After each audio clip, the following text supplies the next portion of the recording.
This is exactly what I expected life to be like, living with a wrapped motorcycle.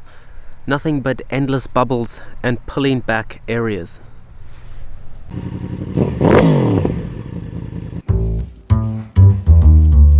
It's been around 2.5 months now since I wrapped my Yamaha MT-09 in this glorious gloss white to cover up its manly purple complexion.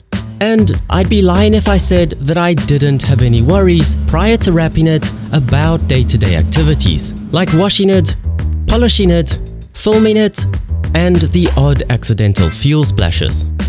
But in the last 2 months, I've encountered all of those challenges. So I thought I'd share my experiences just in case you ever decide to wrap your bike. And I'll shed some light on one of the most frequently asked questions. How much did it cost to wrap my bike? It still amazes me that even from a meter away, you can't tell that this is a wrap job. It looks like real paint with depth and feels glossy like real paint too. It's just the seams that give it away, and only if you know what you're looking for.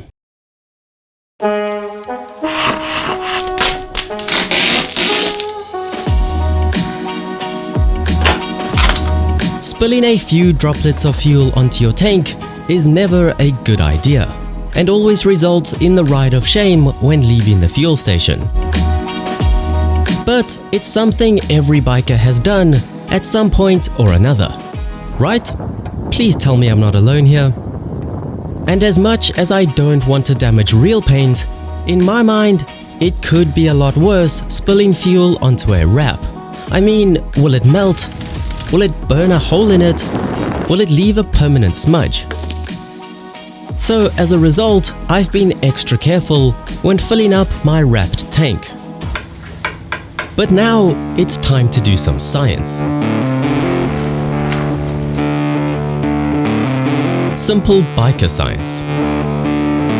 Sure, I could just take a leftover piece of vinyl and a jerry can and find out the answer without completely ruining my bike, but where's the fun in that? So since I do need petrol, as you always do on an MT-09 with a minuscule tank, let's fill up and see what a few splashes of petrol can get you. Oh. We'll start off with just some regular petrol and then we might have an accident. Oh, it's already getting messy and that's not even on purpose yet. Okay, I think that's enough for this week. And now we'll be an idiot and oh no. Oh, not again. Oh, this happens every time. But we'll quickly get some of this because you wouldn't want to actually leave that on for too long in a real world situation. And I can't even tell what's petrol and what's just water. Luckily it's diluted already. Looks fine so far, but let's wait and see. So that is how you have an accident on purpose. Between the rain diluting the petrol and no holes appearing in the vinyl, it would seem that the average oil spill isn't anything to worry about. But another vinyl wrap myth, hoax, or actual problem is that the color of the wrap can be bleached by the powerful sun over time. Sorry, I can't actually help you there. You see, we don't get sun in the UK, so even if the wrap had been on long enough for that to happen, I guarantee you it wouldn't be a problem in the UK. I mean, I know how today looks, but trust me, a sunny day like this doesn't happen often. But what we do have here is mud. Plenty of mud, which is removed very nicely by a pressure washer. However, it's often said to be a bad idea to pressure wash a wrap, in case the vinyl gets torn or peeled back at the seams. So as a result, I kept the pressure very low during the first few washes. So I actually wrapped the bike myself. I didn't get a professional to do it, and despite having some experience wrapping a motorcycle, because I did wrap an old R1 once before, I still wasn't sure how my subpar wrap would actually survive in the real world. I thought there would be areas pulling back all over the bike, and although there are some, to my surprise there are only two. one on the corner of the tank here, and the only one that is actually a problem on the back of the mudguard here. I think this funny bump on the mudguard's head made it difficult for the wrap to stay stuck for some reason, and it didn't take long for it to work its way up. So just to be on the safe side, every time I wash it, I cover each area with a piece of electrical tape to stop any water getting underneath the vinyl. But surprisingly, even when riding around this mud pit without electrical tape protection, none of the lifting up areas have gotten any worse. But soon, as expected, I got sick of the mud, and resorting to full pressure was the only option.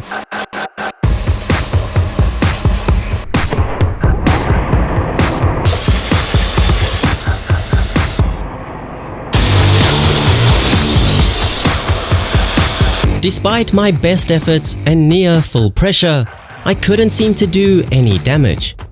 I had zero sympathies, aiming for the seams where the vinyl overlaps, trying to work my way underneath.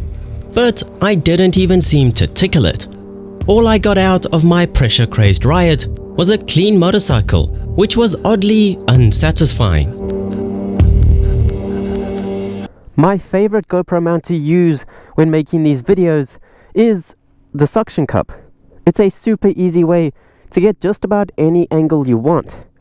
Except that I was a bit skeptical to stick it to my brand new wrap, because after all, it's literally creating a vacuum underneath here and trying to pull the vinyl in the opposite direction to the paint that it's stuck to. But now my curiosity has kicked in, so we're gonna stick this here and leave it here for the next 24 hours and see if that makes any difference to the situation. The most expensive part of getting a vehicle wrapped is not the material, but rather the labor. But since I was kind enough to do it for myself for free, it was a relatively cheap way to transform my bike, even if it wasn't permanent. For 2 meters of this white glass 2080 series 3M vinyl, which is arguably the best in the business, it was just £80 or $105, and I still have some vinyl left over. Of course, that's excluding the cost of 2 sets of Knifeless Tape, a squeegee, a heat gun, cleaning alcohol, and tapes to put the badges back on.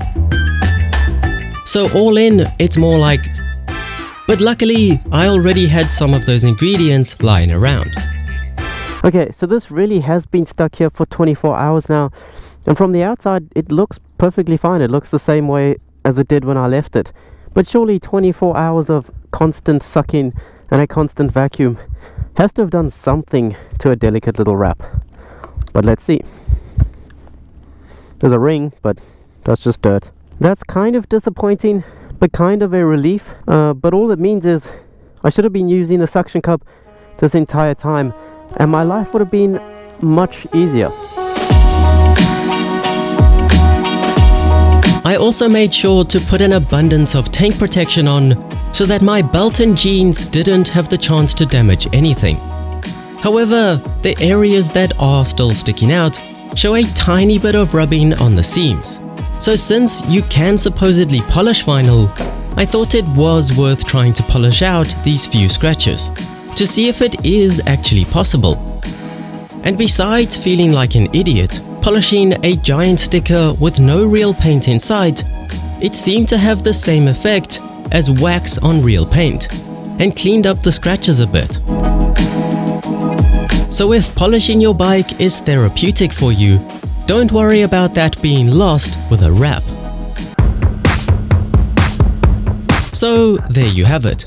Living with a vinyl wrap motorcycle is a lot less stressful than I originally thought, and doesn't require you to change the way you wash your bike or fill it up. It looks great, is surprisingly tough, and I urge you to give wrapping your bike a chance, because anyone with a bit of patience can do it decently. But anyway, share this video with anyone that might want to wrap their bike, and hit the like button if you enjoyed it. and I'll see you on the next ride. Even if the wrap had been on flat,